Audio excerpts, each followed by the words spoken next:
는 성도 됩시다. 아멘. 특별히 어린이 교회 교사 헌신 예배로 하나님 앞에 드립니다. 우리 순종함으로 열매 맺는 교사가 되어서 또 주님을 기쁘시게 하고 또 교회를 든든히 세워가는 우리 교사 선생님들 되어주시기를 우리 교사 선생님들께 축원합니다. 아멘. 유대인들에게 전해지고 있는 이야기입니다. 어느 유명한 랍비가 한 도시를 방문했다고 합니다. 그는 도시에 도착하자마자 자신을 맞이한 사람들에게 이 도시를 지키고 있는 사람들을 내가 만나러 왔다, 이렇게 이야기를 했습니다. 그러자 그들은 도시의 치안을 맡고 있는, 우리로 말하자면 경찰서장을 불러왔습니다. 그랬더니 이 랍비는 경찰서장이 아니라고 이야기를 합니다. 그러자 이번에는 도시의 이 수비대 대장을 불러왔습니다. 랍비는 그도 역시 아니다라고 이야기를 합니다. 이들은 도시를 지키는 자들이 아니라 오히려 파괴하는 자들이다, 이렇게 알지 못할 이야기를 합니다. 그러면서 이들이 도시를 지키는 자라고 생각한다면 이 도시는 미래가 없을 것이다, 이렇게 이야기를 합니다. 그러자 사람들이 그러면 도대체 이 도시를 지키는 사람들은 누구냐라고 물었습니다.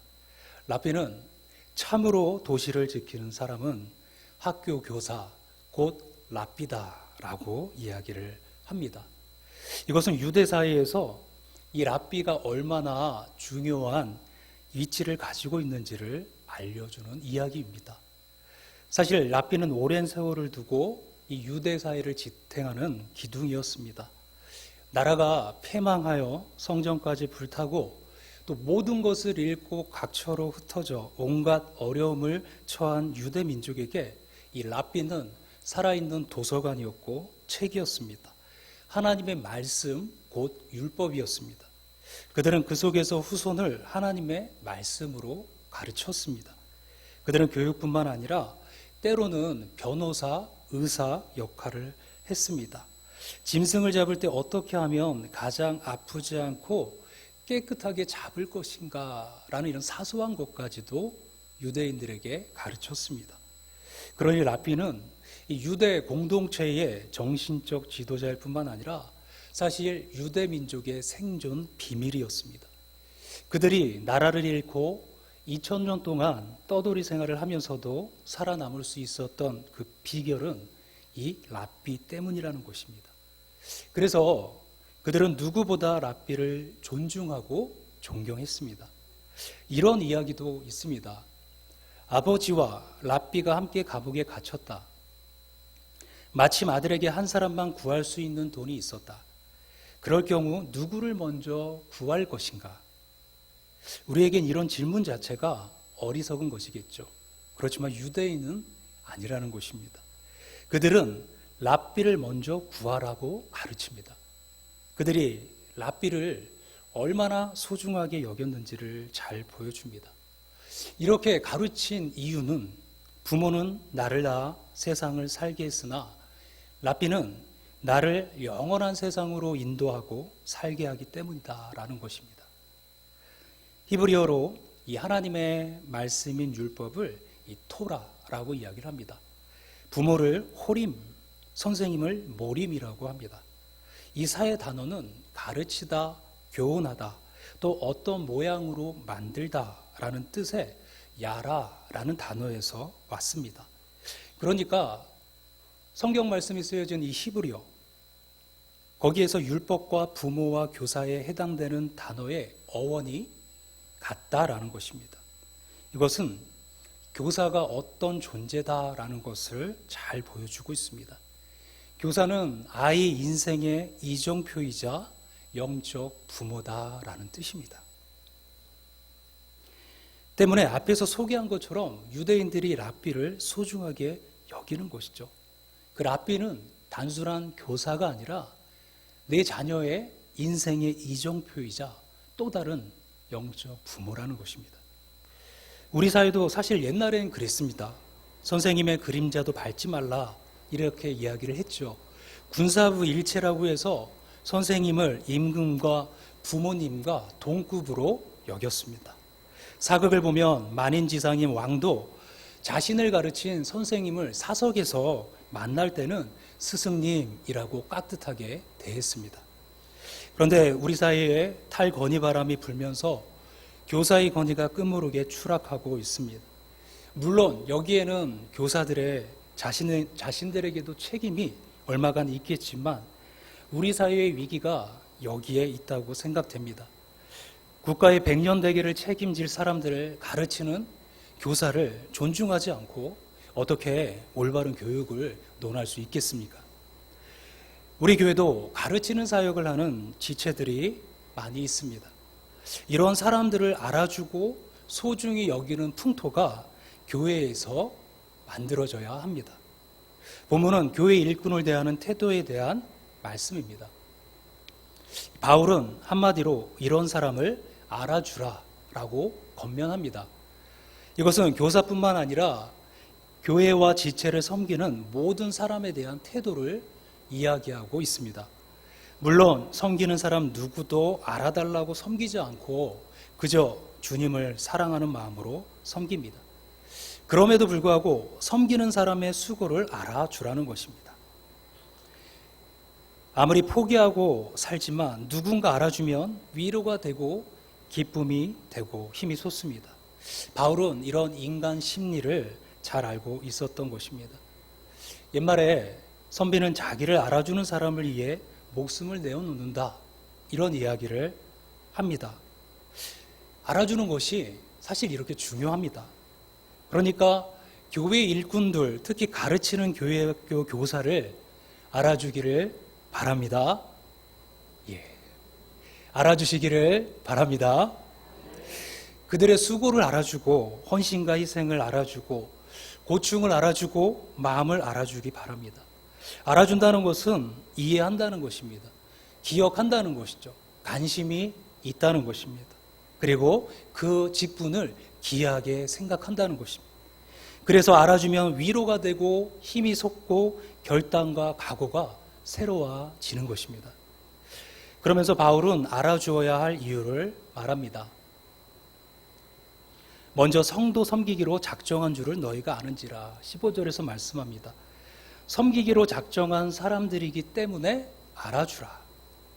자기 일도 버거운데 다른 사람까지 섬기는 것은 쉽지 않습니다. 게다가 정당한 보상도 없고 속된 말로 잘하면 본전이고 기껏 해놓고 욕먹는 것이 바로 이런 성도 섬기는 일입니다.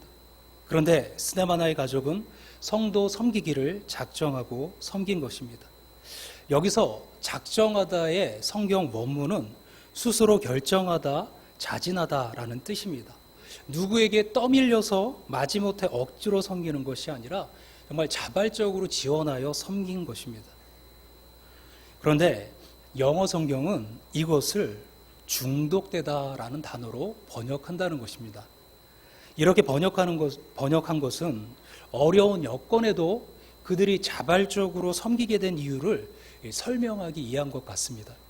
주님께 중독이 되고 주님의 사랑에 중독이 되고 주님의 말씀에 중독이 되고 주님의 은혜에 중독이 되다 보니까 이렇게 섬기게 된 것입니다.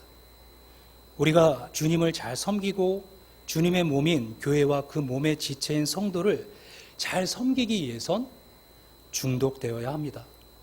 특히 교회 학교 교사로 섬기기 위해선 반드시 주님의 사랑에 중독되고 주님의 은혜에 중독되고 천하보다 귀한 생명에 중독되어야 하는 것입니다.